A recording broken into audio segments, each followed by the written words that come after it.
তাহিরি হুজুর বলেছিলেন, মানুষ যখন মারা যায় নাকে দিয়া তুলা ঢুকাইব কত মায়া। নাকে দিয়া যেন পানি না ঢুকে, নাকের মধ্যে তুলা ঢুকাইব কত মায়া।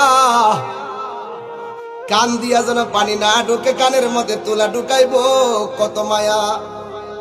গরম পানি দিবে না, বেশি ঠান্ডা পানিও দিবে না, কুসুম গরম জল দিবে কত মায়া।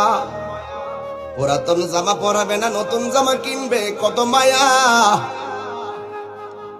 আস্তে করে স্টিলের খাটের মধ্যে শোয়াবে কত মায়া। লাশটা ওজন হওয়ার পরও কাদের মধ্যে কষ্ট কইরা নিবে কত মায়া। জানাজার মাঠে হাজার হাজার মানুষ নীরবে দাঁড়ায় থাকবে কত মায়া। কবরের মধ্যে আস্তে করে নিয়ে শোয়াইবে কত মায়া।